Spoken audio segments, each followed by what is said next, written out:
Three burning questions coming out of this week in WWE. Is Shane McMahon already a heel? Did Daniel Bryan just prove to us he's going to be a better heel than a babyface? And did WWE take it too far with Samoa Joe and Jeff Hardy? Let's talk about that. Welcome to the WWE Podcast, your place for the most passionate wrestling analysis on the web. Just turn Roman heel. What is WWE waiting for? When other wrestling podcasts put you to sleep, you can count on the WWE Podcast to keep you engaged and asking for more. I've been watching wrestling for over 20 years, and that was one of the best matches I've ever seen. If you're easily offended, this may not be the show for you. Whatever happened to the men being able to physically retaliate against the women in WWE? This is a fantasy environment. This is unlike any other wrestling analysis. So without any further delay, let's get the show started right now. Guys, welcome to the WWE Podcast, the internet's most passionate wrestling analysis. That is this show. So if you like passion, you like real passion, you don't like manufactured passion, you like the real deal, well, you are at the right place at the right time. And I hope you enjoy the show. This is recorded as of Thursday, December 6th, 2018 in the evening. So those of you who are on the East Coast, it's about 9:30 as I record this at night. So yeah, late night. So most of you may be getting this. If you're a night owl, you'll be getting this. If not, you'll be getting it Friday morning for your listening pleasure on your way to work or at work or doing it instead of work. Whatever you want to do, just don't blame it on me. But I'm glad that you're here in whatever form you're listening to the show, whether it's on Spreaker, whether it's on Apple Podcasts, or on Patreon, which I'd like to, once again, give a shout-out and thanks to Chris Hamrick and Jonathan Falks, who are the latest on the Patreon side of things. And if you'd like to join them, you can do so. And what's the benefits, you ask? Well, I'm glad you asked, because I'm going to answer it whether you really asked or not. It is a ad-free version of the show and exclusive only episodes for the patrons of the show. I do exclusive audio only for those who are patrons of the show. And so if you hate ads and you love this show and you want more content, well, this may be a good fit for you. It's patreon.com/WWE Podcast. You can also find that on my Twitter feed in my bio as well. And I'm also, this feed that you're listening to now is also on Spotify and iHeartRadio, which is pretty damn cool. So lots of different places to catch this show. If you hate this show, it's going to be hard to avoid it. But I really do thank you for listening to the show. It's growing fast. I'm very appreciative of everybody who is giving me feedback. And you can also come on the show if you are a patron of the show and you select a tier that does allow for that. You can get on the show and I can talk about whatever you want for a half hour or longer. Really, I think that's a pretty cool thing. Or whatever else that you'd like to talk about WWE wise. You got to keep it WWE wise, and I think that that's appropriate given the name of the show. So, at the top of the show, guys, I had three burning questions that I posed to you, and that is Shane McMahon already a heel? Now, I know Shane did not take up a lot of SmackDown Live this week. He didn't. But what is the end game of this whole Shane McMahon saga? He wins the World Cup. Okay. He is the sole survivor on the SmackDown Live team. That's embarrassing in and of itself. And I know we're moving on to TLC. Survivor Series is in the rearview mirror. I get it. But what's the end game with Shane? Where are we going? He's backstage, disinterested in the show, always on his phone texting. And I know that's the default that WWE goes to every time they cut to a general manager backstage, that they're always just preoccupied with their phones. Boy, that's not really becoming of being in charge of a one half of the WWE programming, major programming. I know there's NXT and tons of other specials. I'm talking about the two large programs that they have on television, and that is SmackDown Live and Raw. And the general managers are always on their phones. Kurt Angle was culprit number one as far as always, whenever they got to cut to somebody, why would a cameraman be backstage filming the general manager on his phone anyway? I guess we're just supposed to overlook all these things, but the problem I have is just always the same. And you have Shane McMahon now, 2 weeks in a row, backstage, next to a trophy that he says he doesn't deserve and regrets the decision he made to win, and made a joke of the whole tournament itself. And yeah, it was under the black cloud of Crown Jewel that we don't need to discuss. We all know the story behind that. And so, what is the end game here? Shane's there on his phone, disinterested, but yet next to his trophy. And you have The Miz coming in trying to be Shane's partner. And we all thought The Miz turned face. We all learned that that is not the case. He is still a heel. I don't know, WWE knows, but that is the latest version of The Miz as heel. The Miz is just dying to be with Shane McMahon, dying to be his tag team partner, saying that he is 2/3 of the cup and Shane McMahon is 1/3 of the cup. So they need to be tag team partners. Why? Why? Why would a wrestler, excuse me, I don't want to have any corporate speak come out of my mouth. Why would a wrestler want to be tag team partners with Shane McMahon? Outside of the fact of, okay, you become buddy-buddy with him, he's in a position of power, maybe he can give you favors that he would not normally give anybody else who he is not currently aligned with. But you take that out of the equation, and you have a guy that's a part-time at best, maybe once in a while guy that just shows up, just jumps off of high places, does high-risk stuff, is not a skilled performer in any stretch of the imagination. He has his one move of coast to coast. He's in decent shape for his age. That's not the problem. The problem is that they're positioning Shane McMahon as an equal. They're positioning Shane McMahon as an equal to the wrestlers on the roster. It's nonsense. It's crap. You have Shane McMahon, who we all, a couple of years ago, just belittled and really shamed the Undertaker versus Shane McMahon Hell in a Cell match. None of that made any sense anyway either. I don't want to get into that. That was too long ago. Then you have Shane McMahon more recently at WrestleMania 33 facing AJ Styles and nearly beating AJ Styles, one of the best in the world, no pun intended, but literally, not just a marketing slogan for a trophy that means absolutely nothing. I'm talking about actually one of the best in the world, and we're supposed to believe that Shane McMahon is toe-to-toe with this man and has a chance to beat this man. And then you have Shane participate in 2 back-to-back Survivor Series elimination matches between Raw and SmackDown, a feud that means nothing to begin with.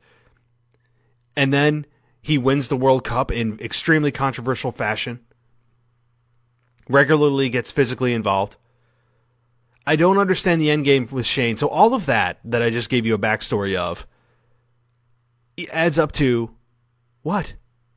It's like giving somebody a math equation that they can't solve. It's like saying, well, it's x squared plus y divided by the log of an imaginary number equals X. That is what we're getting from WWE. And then it's saying in parentheses, solve for X. Show your work. That is essentially what we are getting from WWE with Shane McMahon. I have no idea. None. I don't think they know. I don't think they know what to do with it. So that is, and ultimately, to answer my own question from the top of the show, I think Shane McMahon is already slowly turning heel. I don't know if it's intentional by WWE, but it's happening organically from the fans' reaction. And how do I know that? Am I attending every live event? No. Am I there in person? No. Am I talking to people backstage? No. But you know how I know? By using my eyes and ears and taking my knowledge of a 20-year observer of the product. And I know many of you are beyond that, but 20 years is still pretty damn good for a sample size to understand the WWE product and how they think and book. And saying the fans are not going to continue to support Shane McMahon much longer. He's sticking his nose where it doesn't belong, making a mockery out of matches that he's in. He's not that skilled of a performer to begin with. He's in his 50s. And he's a man that we're supposed to believe that is not a regular wrestler, that is of equal footing in almost every case that in every match that he's in. We're supposed to believe that. It's ridiculous. It's ridiculous. So that's my Shane McMahon question. Now, if you guys listened to my quick show earlier today, it was about 5 minutes long, you guys know the brilliance that I feel Daniel Bryan has brought to the microphone on SmackDown Live. I loved it. I know maybe many people were confused by it, don't know where they're going. Some people not understanding. What's there not to understand? It's very simple. Daniel Bryan is on his high horse for being a vegan. That's only a piece of it, but the latest development, which I like, is Daniel Bryan being on his high horse, looking down upon us, those of us who are not vegans, for using our plastic water bottles and supporting farming that pollutes the air. It's genius stuff. I really loved it.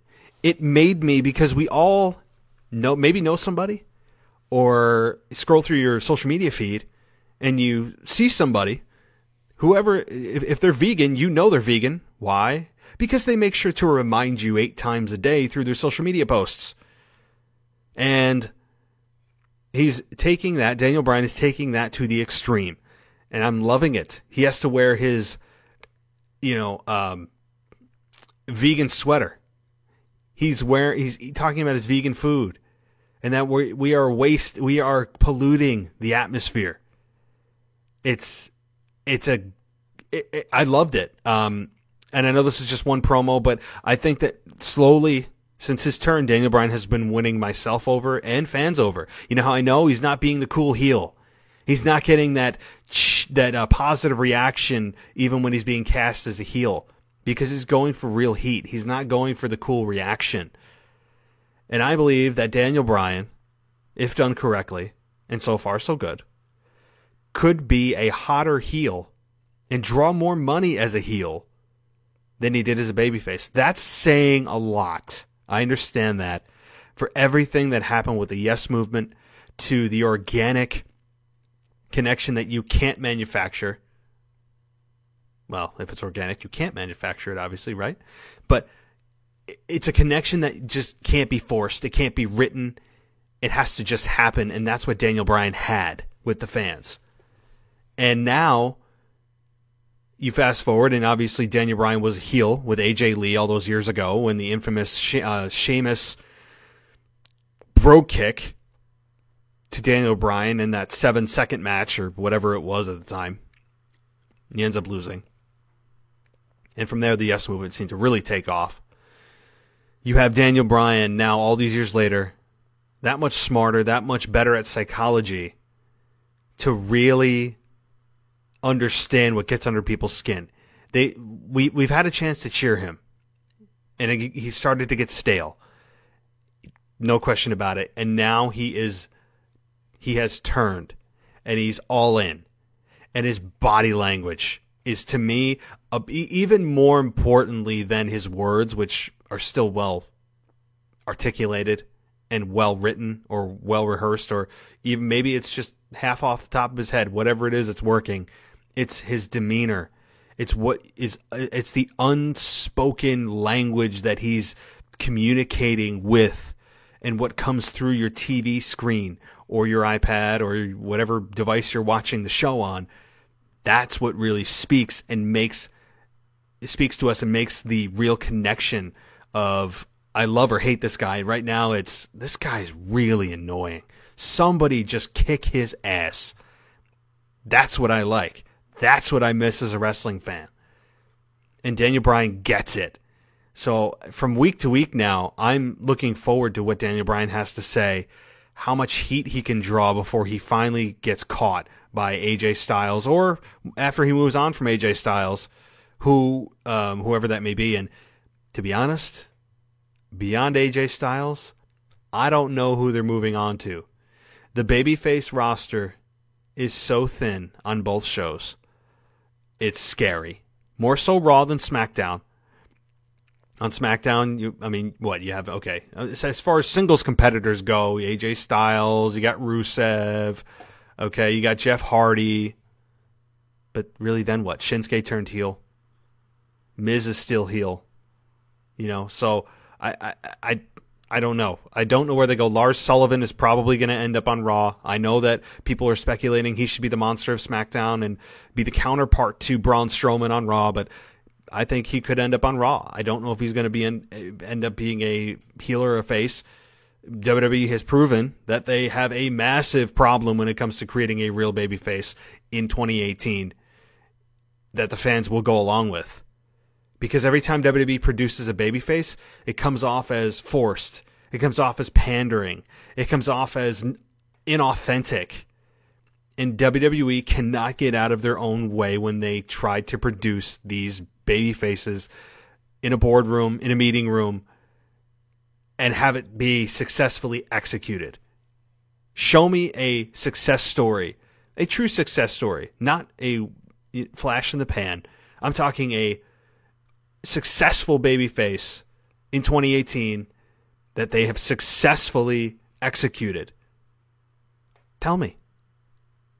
It's scary. It's plain scary. How many stars have turned heel over the last year? 6, 7? And major stars? Daniel Bryan, Randy Orton? I mean, you have stars that you never thought were going to turn heel, but God forbid we turn Roman heel.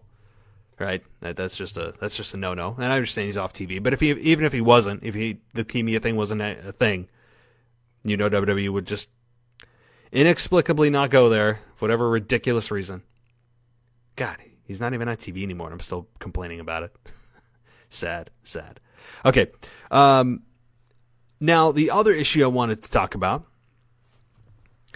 and that I brought up at the top of the show. See, I actually don't use that top of the show to hook you guys in. I actually answer the hook. So you guys get what you pay for, or if you're not paying, that's cool too. But the third topic I wanted to talk about was, did Samoa Joe take it too far on SmackDown Live? Really? We're really going there, guys. People are talking about this. Major podcasts are talking about this. Fans are talking about this. Come on, folks. Really? Did Samoa Joe take it too far? Because what? He's in a bar. And we all know that Jeff Hardy had addictions, drug addictions, alcohol problems. And it was well documented during his WWE career. And he went to rehab several times. And he's been clean for a while now. So, but look, congratulations to him. I'm happy for him. But now people are wondering, did WWE go too far? He was in a bar, oh my God. Now Samoa Joe's making light of a real life issue. I'm not understanding what the deal is here. Okay, take away the fact of maybe sponsors may feel it's too edgy. Oh, it's too edgy. They're touching on something that could be real. Oh my goodness. Don't even get me started with that. So we're going to put that and table that on the side here. We're going to take that off. We're going to take it off the table. We're going to put it on the floor. We're going to put it on the floor. We'll pick it up in a minute. But we're going to take that part of it out. We're going to talk about what the fans are thinking and people that actually may think they took this too far. Fans, not the sponsors yet. The fans. You're telling me that WWE, anytime now that they pull in something that could be real, that, oh my goodness, well, I knew somebody who overdosed on alcohol or has a real problem with alcohol, and, well, they're in AA meetings or I just can't handle this. Really? Okay, so is any show on TV, any successful show, any drama that's not a kid's show, any drama that you watch, not touch on a real issue? Are we supposed to be that concerned about, this may touch a real life issue, and I want to be immersed in a fantasy land? Well, you know how you get immersed in a fantasy land and get people engaged? You bring in real issues, because then it makes it authentic. It doesn't put it in a fantasy land that feels like a fantasy. It feels like a fantasy land that you question, like, wow, can they do that? Can that be and that's when you're engaged. I liked it. I didn't love it, but I applaud WWE for going there. Why not? They did it with CM Punk and Chris Jericho 4, 5, 6 years ago, whatever it was, when they faced each other at WrestleMania, and Chris Jericho ended up pouring liquor all over CM Punk before their match at WrestleMania. So what? So what? And people are saying, well, what if they go to a marijuana place next? What if they, oh my goodness. So wait a minute. We're supposed to be now offended by legal substances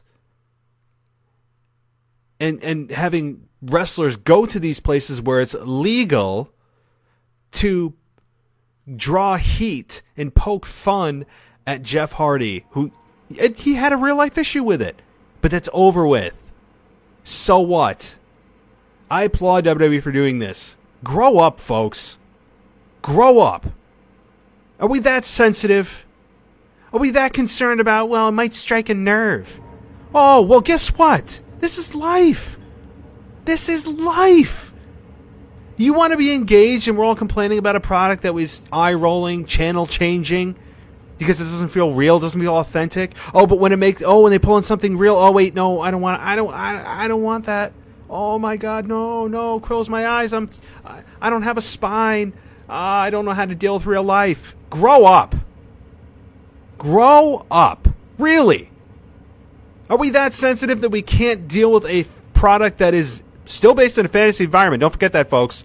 That brings in a real issue that happened. Come on.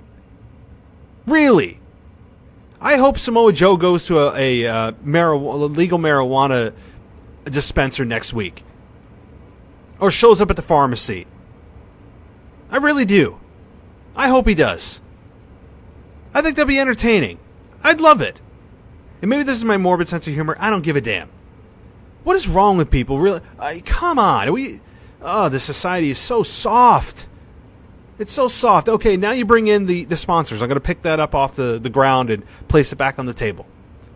So now we address the fans that are all sensitive about it and think it's went too far, which is absolutely ridiculous. So now you have the sponsors. So I'm gonna take it down a notch. So WWE is a business. I get it. I'm a little more understanding with the fact of sponsors viewing the product and how WWE portrays what they do. And how what they present on TV is representative of the sponsors that support WWE. Give them money. I get it. I understand that. But the sponsors need to also understand, if they engaged in a contract with WWE,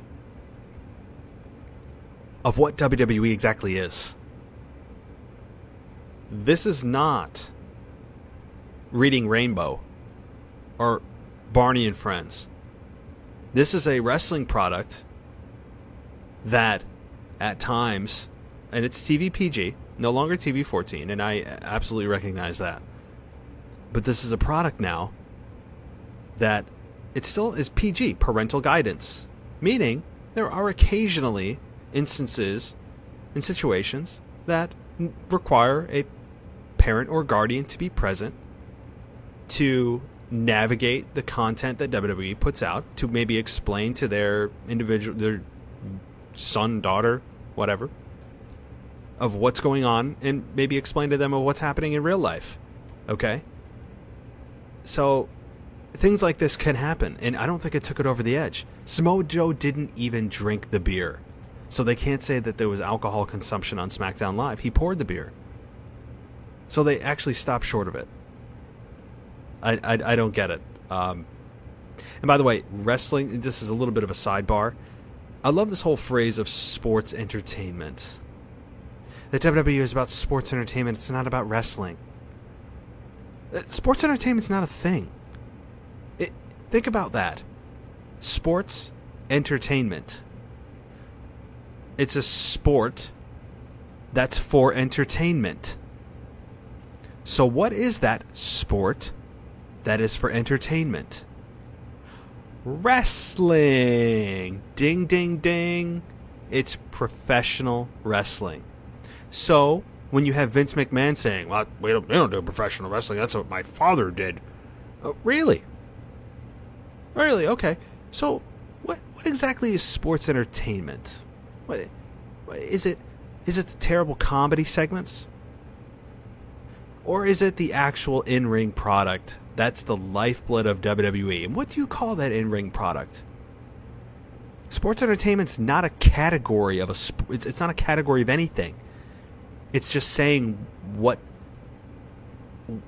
the effect of this sport is. It's entertainment. It's for entertainment. But you can't just say WWE's a sport. Well, what kind of sport? Professional wrestling. So is it professional wrestling entertainment? No, because professional wrestling is by default. It's inherently entertainment. So does anybody see where I'm going with this? I don't know how to break it down better than that, but sports entertainment's not a thing. Professional wrestling's what they do. Entertainment is what happens when you watch professional wrestling, in theory. So, I don't know. This corporate lingo just sometimes boils my blood. So, those are just those three questions, guys, and that I wanted to address because I think it's worth talking about. Three things that really just got to me this past week in WWE. So I want to touch on a couple of the major things here, and this whole triple threat with Asuka, Charlotte, and Becky. I really don't have a whole lot more to add to my theory of how this whole thing's going to go down. And if you haven't heard my theory, it goes like this: TLC, Asuka or Charlotte wins the women's championship, freeing Becky from the belt, which is a good thing. Why? Because it leads to Becky entering the Women's Royal Rumble and thereby winning the Royal Rumble and thereby facing and choosing to face Ronda Rousey at WrestleMania. So that's how they get there. I think it's a pretty straightforward path. And I would not choose any other path. I do not want a triple threat with Charlotte and Becky and Ronda. I want a one-on-one. Because we've seen Charlotte and Ronda. I don't think that feud's over either. Ronda's got a lot of programs lined up for her that we all want to see, and that's a great thing. Right now, the one we have not seen yet is Becky versus Ronda. And we got teased at Survivor Series. Becky had the injury. We didn't get to see it. And it's still simmering under the surface. We still all want to see it. And I think that's how they get there. I don't know why we need to overcomplicate this and figure out 40 scenarios. I still feel very confident in that. So to those of you that are going to flip out when Becky loses the championship at TLC, take a deep breath and realize that this is a step in the right direction for a larger goal of getting to WrestleMania to face Ronda Rousey. So I don't think there's any scenario in which if Becky keeps the belt, they could face each other because Ronda's not dropping the belt either. You can't make a champion versus champion because unless it's a unification match, but then if it's a unification match, you can't. What are you going to unify the brands again? You can't do it. Or you just have a non-title match, but why would you do that to devalue both belts, not give two separate championship matches for it? To me, it doesn't make sense. So, I think it's Ronda wins the Royal Rumble, Becky wins the Women's Royal Rumble, chooses to face Ronda Rousey, and we're off to the races of a 2-month build for it. And I can't wait for it. I think they could really build off of it. And one thing too about Becky's whole demeanor. I've said this before, I will say it again. WWE stepped into this massive babyface turn of Becky Lynch by trying to turn her heel because the fans wanted no part of her turning heel. But what made her so damn hot as a babyface that was cast as a heel is that she had that edge. She had that demeanor, that nasty edge, that unpredictability of you don't know where she's going to show up or who she's going to beat up. There's no need to change a thing. Obviously, I mean, if I would not have her attack the fans, right, and demean the fans, but I wouldn't change a damn thing. Why? And I don't think, and I hope WWE is not dumb enough to do this, of having her come out and smile like Ronda does every time she comes out, regardless of how badly she got her ass whooped the night before. Come out smiling like, it's her first birthday. It's ridiculous that Ronda didn't sell that beating from Charlotte at Survivor Series. Didn't even limp. Didn't come out in a cast. Didn't come out and taped up. Came out like it was her first night in WWE, and she's just so happy to be there. There's no need to have Becky do that and smile and kiss babies and make out with fans. Okay? There's no need for any of that. Becky needs to do exactly what Becky's been doing. No smiling. Don't come out with those ridiculous goggles. I may even change her music. I really would. I would change her music to something more edgy. I think that it's time she's turned that corner where she's earned it. And I think that it would become established in the mind of fans if they were to find something a little more edgy and a little more hard for Becky's turn, other than that happy-go-lucky kind of stupid goggles shoot where I hated those things. Even when I was behind Becky, her entrance I was never a fan of it. But so that's what I think about Ronda and Becky and how they get there, and the whole Shane McMahon situation, which I've addressed. And obviously you have Jeff Hardy and Samoa Joe, which again I'm a fan of, and the Daniel Bryan promo. Raw, there really wasn't a whole lot to talk about. There really wasn't. I mean, Alexa Bliss, I think, is doing a nice job as the temporary head of the women's division. I think she's doing a solid job. I don't know what's going on with her and Baron Corbin. I don't get it. As far if there's some kind of romantic storyline going on there, I hope not. I think Alexa would be a much better figurehead of Raw to run the whole GM role than Baron Corbin is, to be honest with you. They had a Bayley Sasha segment 2 Q&A. Enough. It's painful, folks.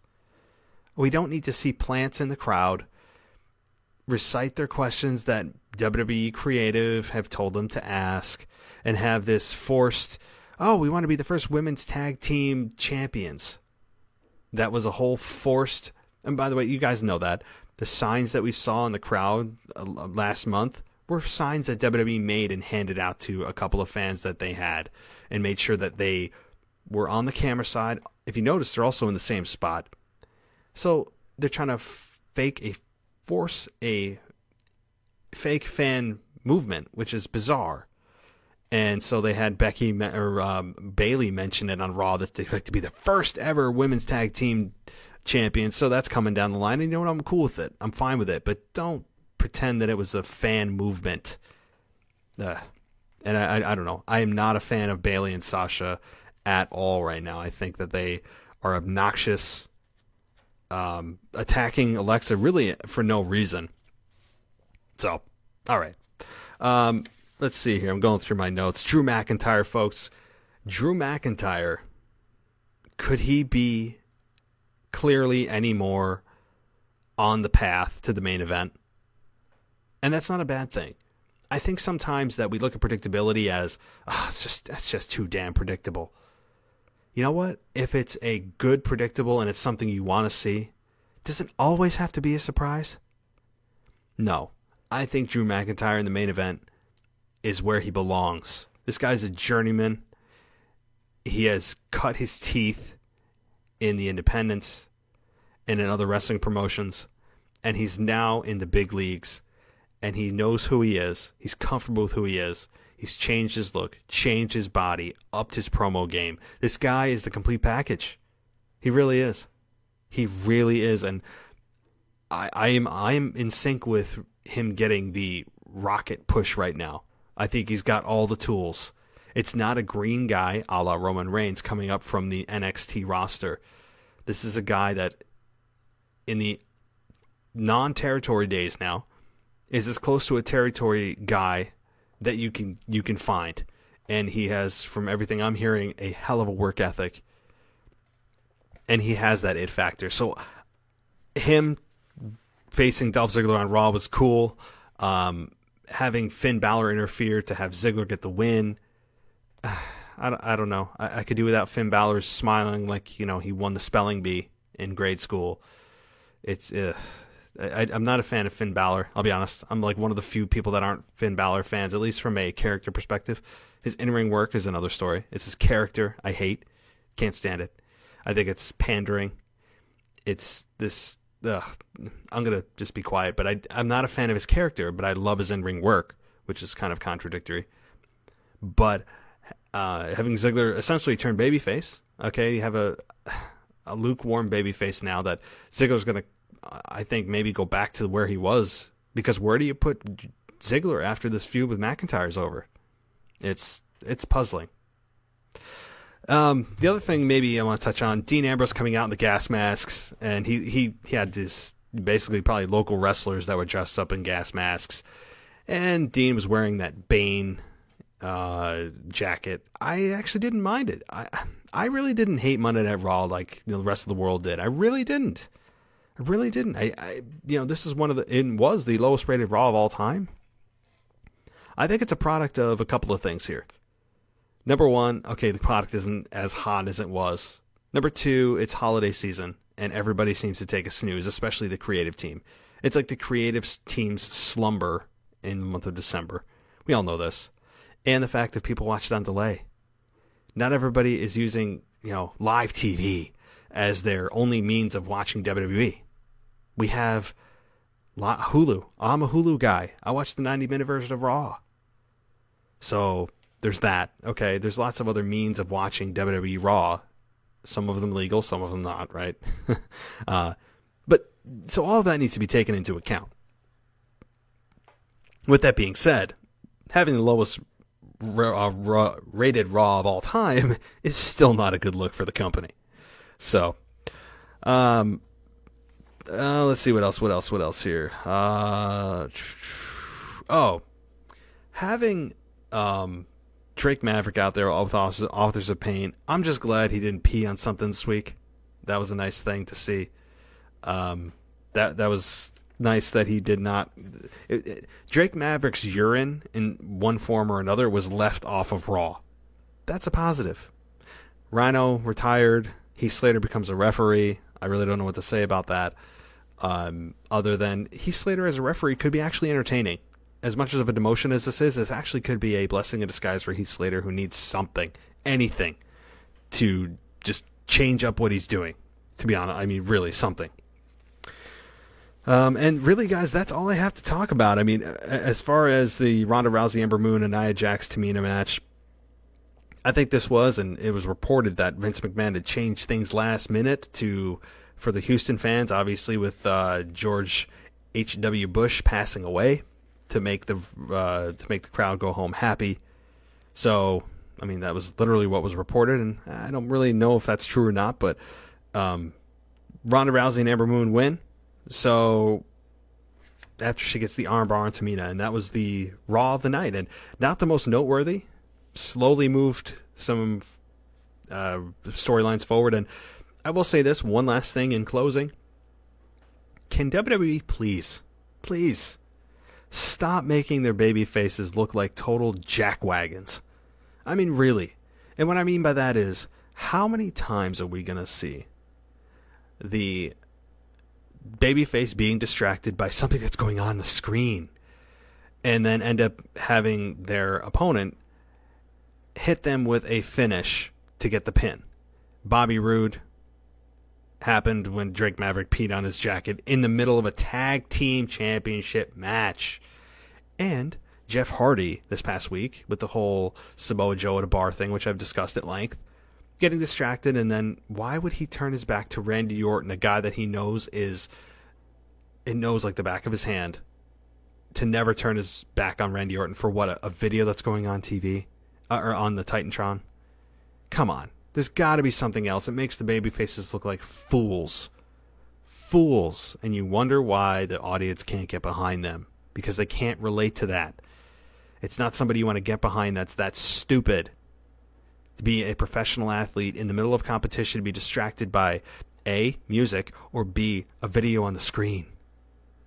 And one more thing while I'm on my bit of a soapbox. Asuka, relax with the facial gestures.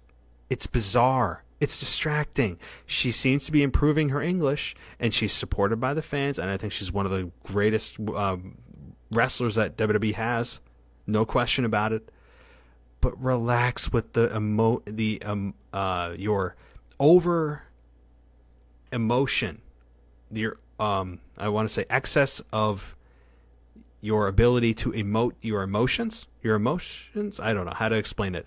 She overdoes her facials, and it's very weird to watch. It takes me out of the moment. It's almost as if she's overacting. And so I'd say tone that down, please. It's just please. Thank you. All right. So, guys, thank you for joining me again. If you want this ad-free, hate ads, go to patreon.com/WWE podcast. Also, give me a like on I'm actually on Facebook, too. I'm working on my Facebook page there.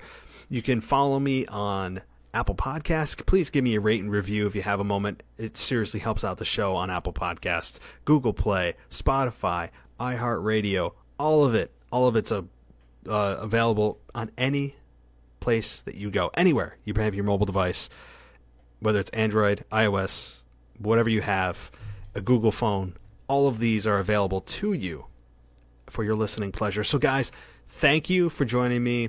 Again, I'll be back later this week. I know it's a Friday or a Thursday, almost Friday, but I'm going to be doing a podcast this weekend as well, and looking to get some of you guys on the show, because it's always good to hear another voice other than mine, right? So, guys, thank you, and as always, I'll talk to you next time.